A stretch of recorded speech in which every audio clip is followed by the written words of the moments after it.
मेरे लाडलो, मेरे बच्चों, कैसे हो तुम? मुझे तुम्हारी बहुत फिक्र रहती है हर वक्त कि कहीं तुम्हारे चेहरे पर फिर से वो उदासी ना आ जाए। मेरे लाडलो, आज मैं तुम्हें एक सच्चाई बता देता हूँ कि जिस तरह जीवन और मृत्यु उस भगवान के हाथ में है ना, उसी तरह दुख और सुख भी उस भगवान के हाथ में है। हमारे जीवन में जो दुख है वो हमारे कर्मों का फल है। जितने हम अच्छे कर्म करते जाएंगे, हमारे दुख दूर होते जाएंगे, हमारे कष्ट खत्म होते जाएंगे।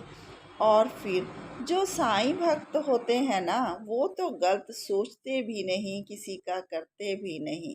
अब तुम्हारा भी समय अच्छा आने वाला है और देखना, रोज तुम्हारे साथ जिंदगी में छोटे छोटे चमत्कार होंगे। इसे तुम ये मत समझना कि तुम्हारा साईं तुम्हारे पर कृपा नहीं कर रहा। तुम्हारा साईं पहले तुम्हें छोटी छोटी खुशियां देगा, उसके बाद तुम्हारे जीवन में बहुत ही बदलाव आ जाएगा।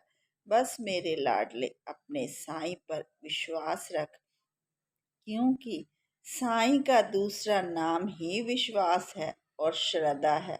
और हाँ, तुम फिक्र क्यों करता है? तेरा साईं तेरे पीछे खड़ा है ना, और तेरे साईं ने तेरा हाथ भी थामा हुआ है।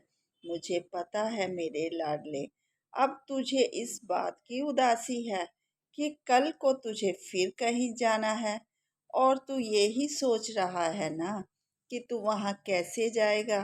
तुझे सब कहेंगे कि तेरे बच्चों की अभी तक शादी नहीं हुई।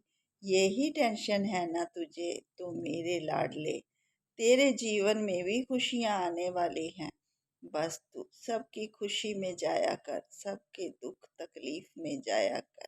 मुझे पता है कि तू अपने आप को बहुत ही ज्यादा उदास बना लेता है जब दूसरे की खुशी का तेरे घर संदेश आता है, और तू रोज सुबह उठकर मेरे से खुशियों की भीख मांगता है कि हे साईं बाबा, मेरे घर में भी खुशियां ला दो, मेरे बच्चों को भी सेट कर दो, मेरे बच्चों की भी ब्याह मंगने करा दो।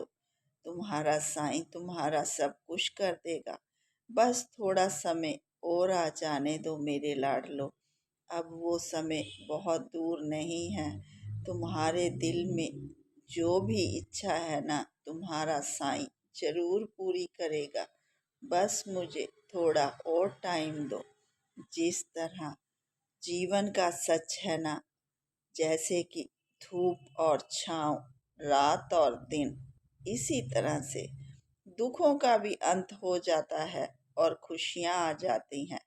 जिसके जीवन में पहले दुख होते हैं, उसके जीवन में खुशियां जरूर आती हैं। और जिसके जीवन में पहले खुशी होती है, उससे तो उसके जीवन में अगर दुख आते हैं तो उसे बर्दाश्त करना बहुत मुश्किल हो जाता है। लेकिन जिसके जीवन में पहले दुख होते, जब उसके जीवन में खुशियां आती हैं ना, तो वो और भी भक्त बन जाता